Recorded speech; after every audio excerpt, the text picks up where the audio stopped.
നമസ്കാരം. ഇത് മണ്ഡലകാലമാണല്ലോ.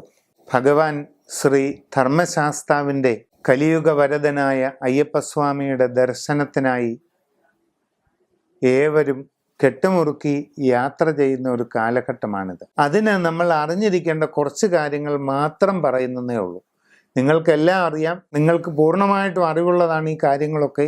എങ്കിലും ഞാൻ ചെറിയ ചില കാര്യങ്ങളൊന്ന് ഓർമ്മിപ്പിക്കുന്നുവെന്ന് മാത്രം. ഇപ്പോൾ വ്രതത്തിൻ്റെ കാര്യത്തിൽ 10 ദിവസം വ്രതമെടുത്ത് പോകുന്നവരുണ്ട്, 11 ദിവസം വ്രതമെടുത്ത് പോകുന്നവരുണ്ട്, 7 ദിവസം വ്രതമെടുത്ത് പോകുന്നവരുണ്ട്, 3 ദിവസം മുമ്പ് മാത്രം മാലയിട്ട് പോകുന്നവരുണ്ട്, 21 ദിവസം വ്രതമെടുക്കുന്നവരുണ്ട്. ഇങ്ങനെ പല പരിഷ്കാരങ്ങൾ നാം കാണുക.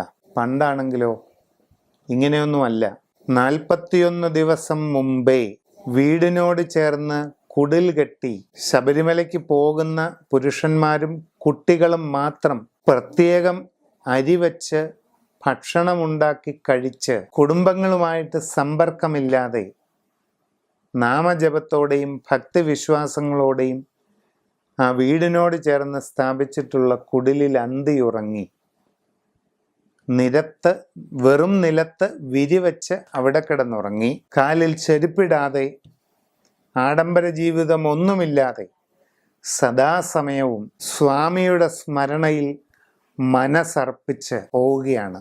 41 ദിവസത്തെ കഠിനവ്രതവും ഏകാഗ്രതയോടുകൂടിയ ജീവിതവും ഭക്തിയോടുകൂടിയ മാനസികാവസ്ഥയും ഉൾക്കൊണ്ട് പോകുന്നവർ എരുമേലി വഴി കാനന പാതയിലൂടെ കരിമല കയറ്റം കഠിനമെൻ്റെ അയ്യപ്പ എന്ന് ശരണം വിളിച്ച് പ്രയാസങ്ങളെല്ലാം സഹിച്ചാണ് സ്വാമി സവിധത്തിലെത്തുന്നത്.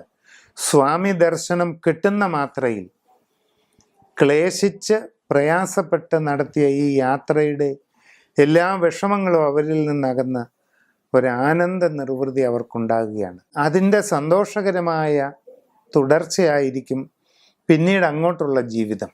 സ്വാമിയെ കാണാനെത്തുന്ന ജനകോടികളുടെ തിരക്ക് ഈ അനുഭവം തെളിയിക്കുന്നതാണ്.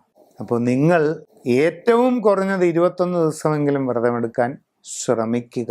വീടിനടുത്ത് കുടിൽ കെട്ടി താമസമൊന്നും ഇന്ന് നടക്കുകയില്ലെന്ന് എനിക്കറിയാം. കാരണം തൊട്ടു വീടുകളുള്ള സ്ഥലങ്ങളുണ്ട്, ഫ്ലാറ്റിൻ്റെ മണ്ടയ്ക്ക് താമസിക്കുന്നവരുണ്ട്.